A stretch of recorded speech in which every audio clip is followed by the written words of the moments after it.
Ya, saya di sini Cahyadi Sampurno selaku host, dan untuk podcast kali ini kita akan membahas topik yang sangat seru dan pastinya dinanti sama mahasiswa yang ingin mendapatkan tips and trik agar lolos pendanaan di kegiatan yaitu PKM, Program Kreativitas Mahasiswa. Dan di sini kita juga pasti sudah mendatangkan narasumber sesuai dengan topik yang akan kita bahas, yaitu mengenai pendanaan PKM. Ini dia, Mas Febriano. Halo teman-teman. Ya, dan Mas Febriano bisa perkenalkan diri. Bahkan nama saya Muhammad Febriano Kemal Aksya, Selamat Febriano. Saya dari Prodi Teknik Informatika angkatan 2022. Oke, 2022 ya. Mungkin buat awalan ini sih Mas, boleh nggak sih dijelasin PKM itu apa sih Mas? Jadi PKM itu adalah Pekan Kreatif Mahasiswa. Di sini ada beberapa skema. Kalau yang saya laksanakan itu adalah PKM PM, yaitu pengabdian masyarakat. Nah, pengabdian masyarakat ini kita itu membantu permasalahan dari mitra non-profit ya teman. Jadi sebuah organisasi atau kumpulan itu yang tidak menghasilkan benefit gitu, uang gitu.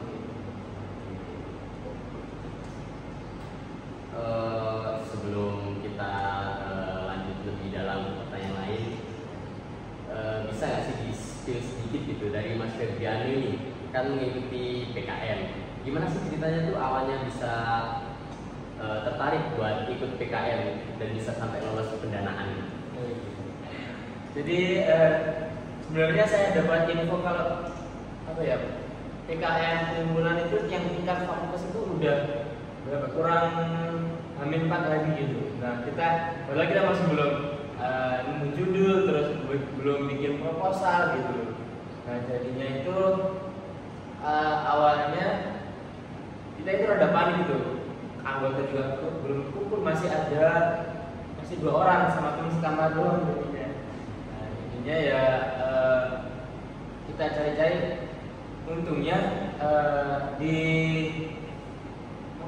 satu asrama itu ada 1 orang yang cewek itu mau ikut, terus katanya lagi kebetulan itu juga teman biasanya kampus bareng gitu. Jadinya begitu. Setelah itu kita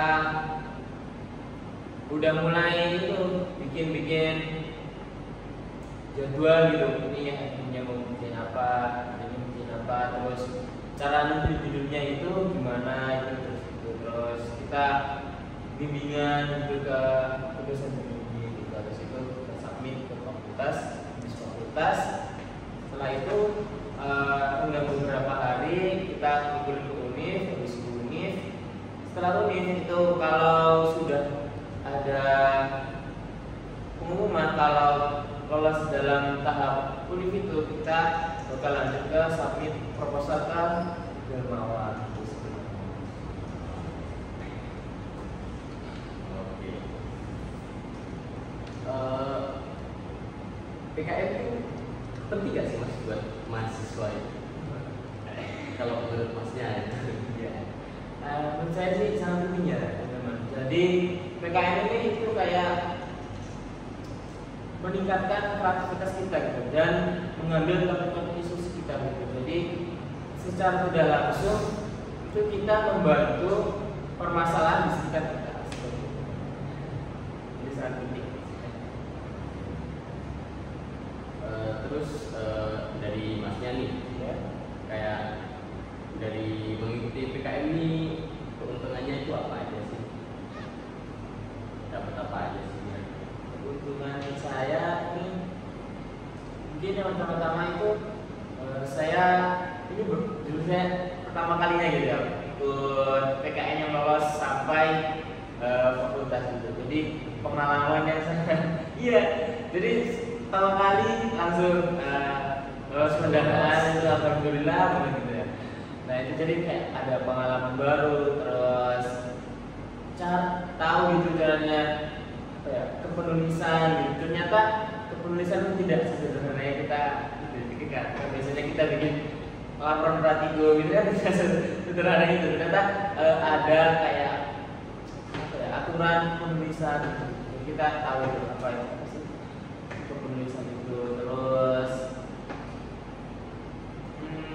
ada teman-teman baru gitu, ternyata teman satu biasanya satu kampus ternyata bisa juga gitu, ternyata paham gitu, ternyata mengenai itu penulisan itu, jadi ada relasi gitu, ternyata ada yang bisa alhamdulillah sih.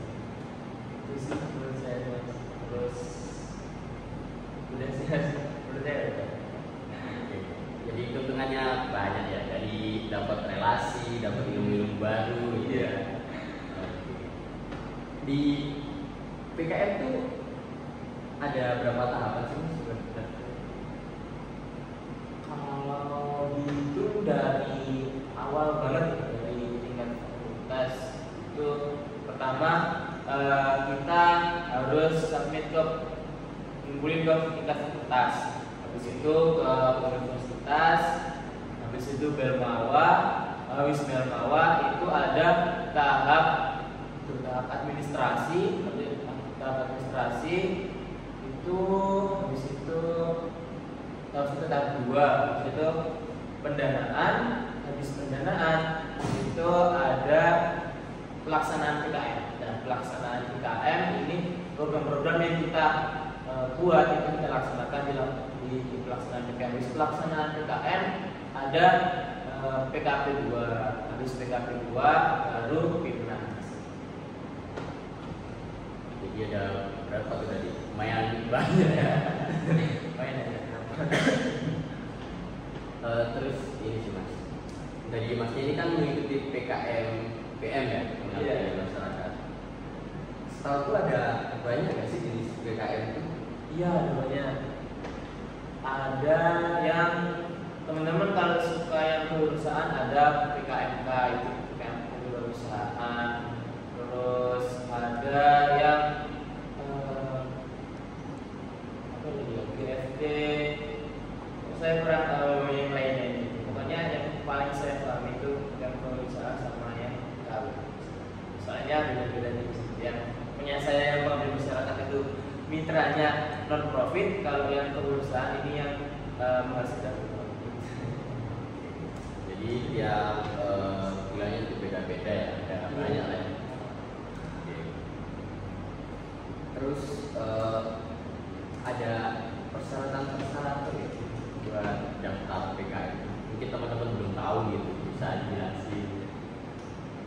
Kalau persyaratan pokoknya anggota tim itu harus satu universitas. Jadi meskipun teman-teman satu kelompoknya beda prodi itu nggak apa-apa. Jadi kalau membuat prodi satunya teknik, berikutnya lagi dari pendidikan itu tidak apa-apa. Pokoknya dalam satu universitas yang sama. Berarti gak ada masalah. Terus misal ada kita nih dari fakultas teknik, terus satunya lagi dari FIB atau dari mana gitu. Iya, pokoknya masalah. Iya, pokoknya dalam satu universitas yang sama. Oke.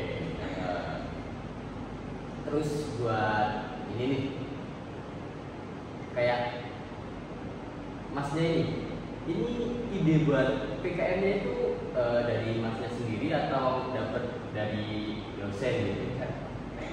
Ya, jadi sebenarnya ini rada lucu sih teman-teman. Jadi karena basicnya itu mepet banget ya. Saya itu caranya nih teman-teman, kalau mencari judul itu teman-teman bisa cari judul yang lolos, yang tahun kemarin yang lolos pendanaan. Tetapi itu jangan disamakan banget gitu. Kayak kemarin itu yang saya jadikan referensi itu ada judul yang penggunaan QR code untuk absensi ya teman-teman. Nah, saya cuma ambil QR code-nya aja. Jadi QR code-nya itu buat website yang untuk pemilihan ketua OSIS. Jadi QR code yang bikin buat launching gitu. Nah, caranya itu ya sebenarnya ada lucu. Jadi saya ngusulin judul ini, judulnya awalnya yang sekarang ya. Judul ini terus kata teman-teman kelompok katanya ini terlalu biasa ya, agak keren gitu ya. Gitu. Kan saya dulu biasa banget teman website pemilihan gitu kan. Terus udahlah jangan lain tapi bikin opsi aja, terus teman-teman yang lain bikin opsi dulu yang lainnya, terus setelah itu kita bimbingan terusnya gitu. Ternyata semuanya apa teman-teman lain itu sudah apa ya kayak ini tuh kayak gak cocok di BKM gitu, terus dicoret gitu. Ternyata tinggal bikin sendiri itu. Jadinya ya alhamdulillah ya terasa ternyata judul biasa ini ada lawas gitu sebenarnya. Keren. Dari yang awalnya biasa tuh ternyata bisa lolos gitu. Oh iya, itu tadi soal QR code buat pemilihan Iya. apa sih? Jadi tim saya itu bikin website yang untuk pemilihan ketua OSIS dan untuk meminimalisir apa ya kayak kesalahan ketika login itu kita menggunakan QR code. Jadi kita membuat QR code yang ditaruh di kartu tanda pelajar. Jadi kita nyiapin alat scan, terus kartu tanda pelajar, scan kan, terus masuk ke halaman macet pemilih. Terus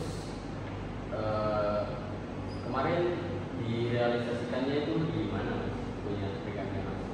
Iya, saya merealisasikannya itu saya di sekolah saya dulu. Jadi tepatnya itu di sekolah Islam di Ponorogo, itu letaknya di Mojokerto. Pokoknya kenapa kok jauh ya? Pokoknya itu maksimalnya itu 90 km. Jadi kalau nggak melebihi literannya 90 km itu nggak apa-apa. Jadi dari itu jaraknya gitu. Iya.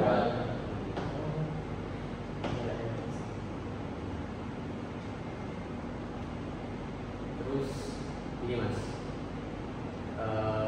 kan di Masnya ini ada timnya ya nggak Mas sendiri kan? Itu cara ngebentuk timnya itu gimana? Terus caranya biar solid, biar bisa diajak kerjasama itu gimana?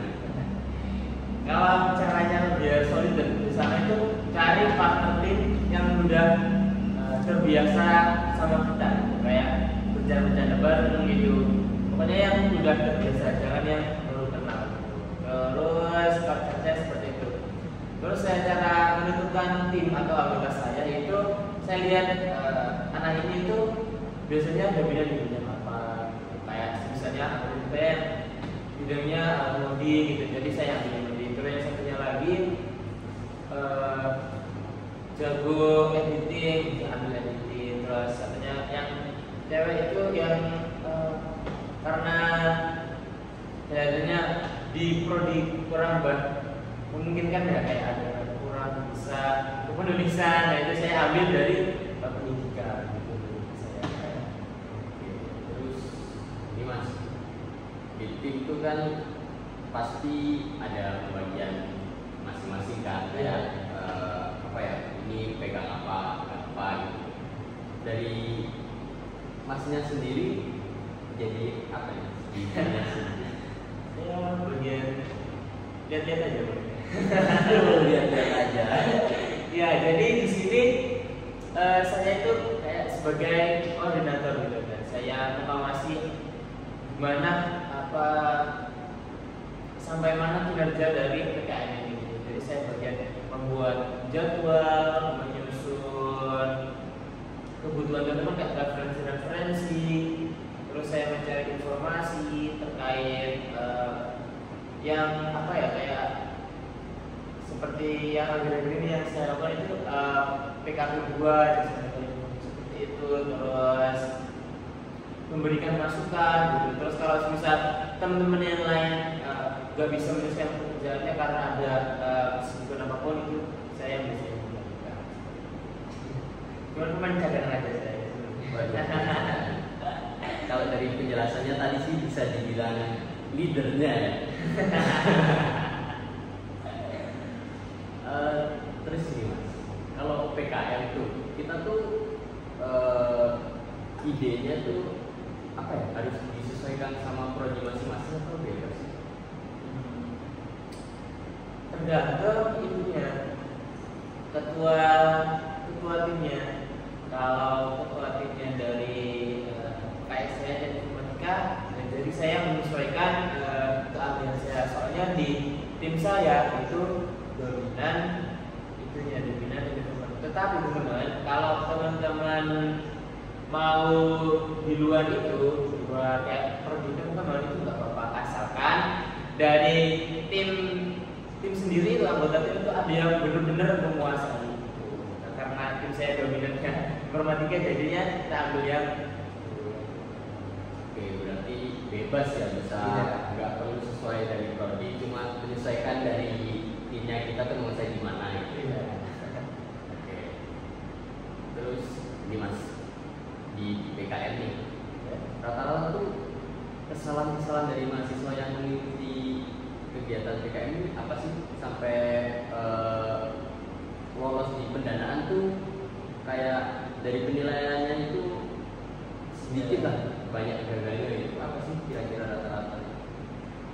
Iya, mungkin yang pertama topik yang sudah digunakan itu terlalu banyak diangkat. Itu jadi kayak sudah banyak yang sudah punya terkesan monoton pertama. Terus biasanya kurang membaca buku panduan. Buku panduan ini banyak banget sebenarnya ketentuan dari halaman inti itu minimal 10 halaman, terus nggak boleh ada cover, terus daftar pustakanya warnanya seperti apa. Nah itu kayak ketentuan-ketentuan yang ada di buku panduan itu kadang itu terlupakan, soalnya ya itu tadi banyak banget gitu halamannya. Jadi ya harus perlu diteliti lagi. Terus selanjutnya itu sering miskomunikasi antar anggota. Jadi kayak yang ini belum mengerjakan sampai terjadinya kelewatan. Biasanya itu kurangnya komunikasi. Saya setuju. Kebanyakan di bagian ketentuan proposal, soalnya paling diuji atau paling dikoreksi itu yang awal itu ya ketentuan kayak penamaan file dan lain-lain. Berarti panduannya ini penting banget gitu ya. Benar-benar dibaca. Berarti teman-teman yang mau mengikuti PKM ini ya harus rajin membaca panduan lah, ya tahu gitu. Nah, terus mengenai tadi yang katanya apa ya, banyak topik yang udah dibahas. Nah, dari Masnya sendiri nih gimana kira-kira kayak dari kita ini kayak menciptakan ide-ide yang inovatif gitu, gimana sih kita tuh observasi dulu atau gimana biar lingkungan atau gimana? Ya, benar yang pertama. Jadi kita observasi terlebih dahulu. Kita cari isu-isu permasalahan yang di sekitar kita. Dan lalu terutama permasalahan yang dihadapi oleh banyak orang. Nah itu bisa kita jadikan judul-judul kita, atau setelah permasalahan itu ditentukan, kita cari biasanya apakah permasalahan itu bisa diselesaikan dengan cara yang saya pahami, kita ahli gitu lah di bidang itu. Jadi ya kita perlu menyesuaikan juga. Terus dari ada nggak sih kayak ide tuh datang dari dosen pembimbing gitu? Iya. Kadang dosen malah sebenarnya kan ini kreativitas mahasiswa ya, bukan kreativitas dosen ya. Kalau saya dosen yang memberikan judul ya. Jadi sebenarnya tugas dosen pembimbing itu tidak memberikan judul. Jadi dosen pembimbing itu mengarahkan, memberikan masukan, ini judul ini kurang pas mas, ini kelihatannya nggak cocok kalau buat mitra ini gitu. Jadi dosen bimbing cuma memberikan, tidak memberikan ide. Soalnya kan namanya itu PKM, kreatif sekolah mahasiswa. Tapi dosen hanya mengarahkan hati ya mahasiswa. Oke, terus lanjut ini nih, penilaian. Kriteria penilaian dari PKM itu gimana sih? Saya jelasin.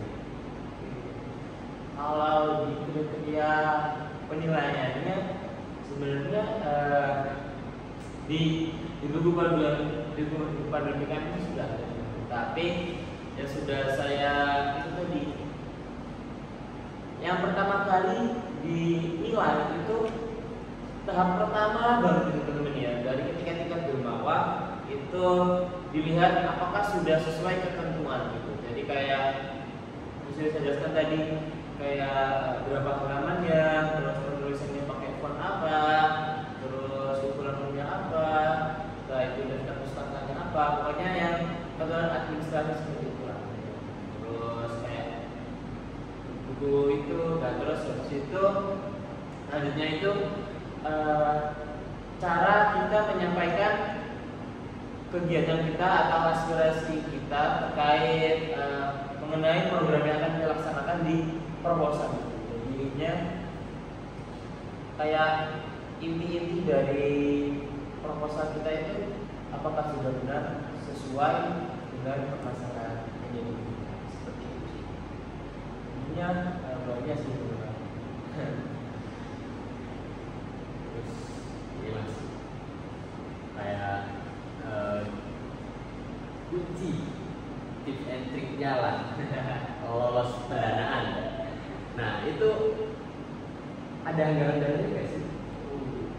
Iya, Nah, jelas ya. pasti ada kan. Nah itu dari masnya sendiri nih, kayak cara penyusunan anggaran dananya itu gimana sih? Jadi terkait penyusunan dana itu ada kriteria. Jadi tidak boleh di atas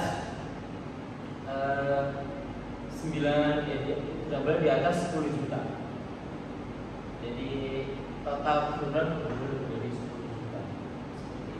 Terus cara penyusunan dana sebenarnya karena kan kita masih mengkira-kira ya. Lihat di beberapa itu biasanya kita cari ke marketnya gitu kan, barang ini berapa. Kan banyak sebenarnya, banyak yang toko online kan bisa tahu lah barang ini berapa. Pokoknya itu tipsnya itu kalau buat anggaran dana itu jangan terlalu melebihkannya seperti itu. Jadi kan kayak takutnya itu kurang, pokoknya jangan berlebihan. Boleh lebih dikit takutnya, tapi jangan terlalu berlebihan sampai over, lebih dari 10 juta. Itu berarti anggaran dana tuh ada batasannya itu? Iya, ada batasannya. Tujuannya jangan terlalu berlebihan. Terus ini masnya ini pas nyusun PKM ada kendala-kendala nggak sih? Sebenarnya banyak ya kendala ya. Yang dari awal gitu kurang mencari informasi, ternyata PKM bukannya udah kurang 4 lagi harus di fakultas. Itu kendala saya awalnya. Kayak kurang mengetahui informasi pembukaan PKM. Terus terkadang apa ya, pasti ada perdebatan antar kelompok. Kayak ini kegiatan ini dasar ini ya, itu ya jalan keluarnya ya kita titik tengahnya bagaimana. Pokoknya kalau sudah bertemu titik tengahnya itu mau nggak mau anggota ini nggak boleh ada yang keras kepala gitu, harus kayak menerima gitu. Jadi jangan memaksakan pendapat kita ke pendapat orang lain. Terus permasalahan selanjutnya itu terkadang itu yang paling susah itu karena PKM di bidang penulisan, permasalahan paling itu mungkin penulisan.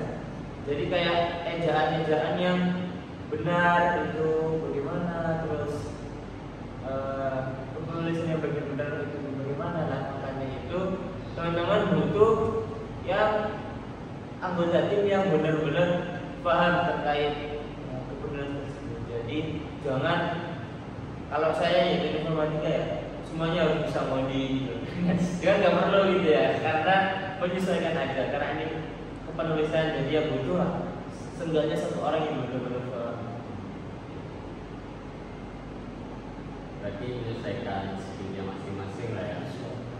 Nah terus ini kan kelompok pasti ya ada perbedaan pendapat juga gitu kan ya. Iya. Nah itu masnya kalau ada kendala gitu tuh ada yang sampai minta tolong ke dosen pembimbing ya?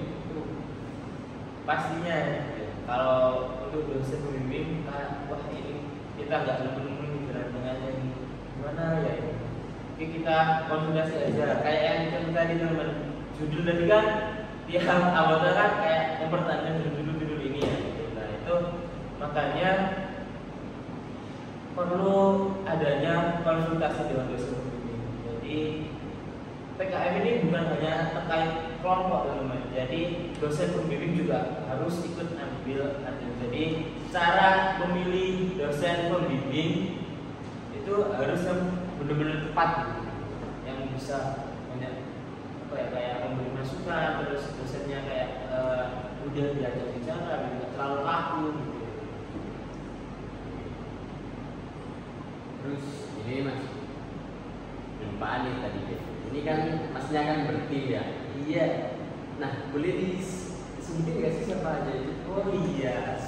Oke, jadi saya punya 3 anggota dan 1 dosen pembimbing. Saya sendiri itu sebagai ketua tim. Terus anggota tim saya yang pertama itu Mufurni Agusta, dia sama dari informatika angkatan 22. Terus anggota tim yang kedua itu Muhammad Alif Siddiq, dia anggota tim yang kedua. Terus habis itu yang ketiga ini dari prodi Pendidikan Bahasa dan Sastra Indonesia, itu Edwin Halimah, itu angkatan 2022. Terus dosen pembimbing saya Dr. Cucun Ferry Antoso, STMT. Nah masuk ke pertanyaan selanjutnya ini soal waktu nih. Nah pasti ini kan apa ya, kita pasti berdampingan dengan dia juga kan pekerjaan PKM. Nah dari masnya nih cara membagi waktunya tuh gimana sih antara PKM sama kuliah? Kalau teman-teman ketika pembuatan proposal itu sebenarnya sebelum kuliah masuk, jadi kayak semester genap itu. Kalau ketika teman-teman sudah lolos pendanaan, nah ini baru yang kayak rada susah karena sudah lolos pendanaan, habis itu harus mewajibkan melaksanakan program-program yang sudah kita buat. Nah itu pas berdampingan dengan jam-jam perkuliahan seperti itu. Nah, jadinya kita itu setiap minggu jadinya, karena Sabtu sama minggunya itu libur, nggak ada kuliah.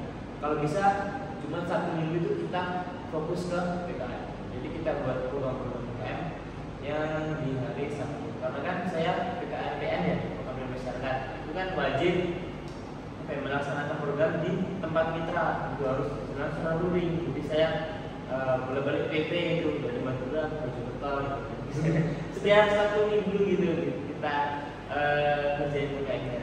Jadi cara mengatur waktunya itu cari waktu yang teman anggota kita yang kosong. Lalu bagaimana kalau misal hari biasa? Nah itu kan kalau hari biasa itu saya putuskan buat kayak bikin kerjain laporan-laporan lah, isi logbook lah, kan itu bisa dilakukan di malam hari itu. Jadi ya ini kan nggak hanya saya sendiri gitu kan, ada anggotanya, jadi kita bagi tugas.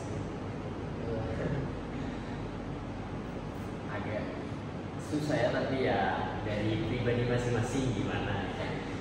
Nah, PKM itu bisa dikonversi nggak sih? Itu tentunya kalau dari Kapolri sendiri bilang bahwa bisa dikonversi SKS, karena SKS yang saya dapatkan ini itu lolos pendanaan aja ini ya, itu sudah dapat 6 SKS. 6 SKS skripsi. Salah skripsi. 6 skripsi ya. 6 SKS. Nah, ini buat teman-teman bisa dikasih tahu nggak sih biasanya PKM itu buka pendaftarannya itu kapan sih? Biar teman-teman yang mungkin pengen ikut nih bisa persiapan gitu. Nah, kira-kira dari kapan sih, Mas? Pokoknya kalau yang pembukaan pengumpulan proposal itu teman-teman biasanya sebelum semester genap. Pokoknya di awal tahun lah, awal tahun udah kayak mulai ada sosialisasi terus kayak sudah ada jadwal-jadwalnya, pengumpulannya kapan, dari fakultas itu kapan, seperti itu. Oke, jadi itu tadi ya teman-teman, banyak yang kita bahas ya. Dan teman-teman bisa nanti kalau misal ada yang terlewat bisa diulang lagi lah ya buat pemahaman. Nah, ini Mas, terakhir nih sebelum kita tutup, ada pesan-pesan nggak sih buat mahasiswa yang ingin mendaftar atau mengikuti ini?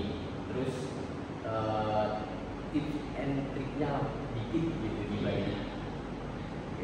Jadi mungkin pesan saya teman-teman jangan terlalu idealis, apalagi terlalu keras kepala terkait pelaksanaan PKM ini, karena kalian itu tim, bukan individual. Terus tips dan trik dari saya, temukan anggota tim yang bisa diajak kerjasama, terus dosen pembimbing yang bisa setiap kapanpun itu ada gitu, dan seperti kayak sering memberi masukan gitu. Terus selanjutnya itu temukan ide judul PKM yang kalau bisa tahun-tahun sebelumnya itu belum pernah diangkat. Jadi itu pasti bakal bikin dilirik sama penilaian. Lalu itu sih, yang terakhir tetap jaga koordinasi, jaga komunikasi dengan anggota tim. Habis itu yang terakhir ini. Yang terakhir, teliti lagi terkait buku panduan. Nah, biasanya itu mahasiswi itu kayak trader lah sebenarnya itu terkait buku panduan. Padahal di buku panduan ini sudah dijelaskan dengan baik. Kalau perlu teman-teman, kalau di tim saya itu kayak 1 hari full ini kita membahas terkait buku panduan. Jadi kita bikin list gitu, apa aja yang warning gitu ya, nggak boleh banget yang fatal banget yang nggak boleh dimasukkan di proposal. Jadi kita buat list-listnya semua. Jadi itu sih. Oke, jadi itu tadi tips and triknya biar lolos pendanaan PKM. Nah, itu tadi pentingnya bentuk tim yang solid, bisa diajak kerjasama, kemudian carilah ide-ide yang inovatif yang sekiranya itu belum ada gitu. Jadi teman-teman tuh presentasi lolosnya itu tinggi gitu ya Mas ya. Nah, terus yang terakhir yang paling penting, buku panduannya itu dibaca. Rata-rata biasanya mahasiswa tuh karena tebel gitu malas baca gitu. Iya, apalagi halamannya udah banyak. Nah, itu tadi teman-teman. Baik, tak rasa cukup Mas. Oh iya. Ya. Buat teman-teman terima kasih telah nonton podcast kali ini. Terima kasih juga buat Mas Febriano selaku narasumber. Saya ucapkan sampai jumpa, ketemu di podcast selanjutnya.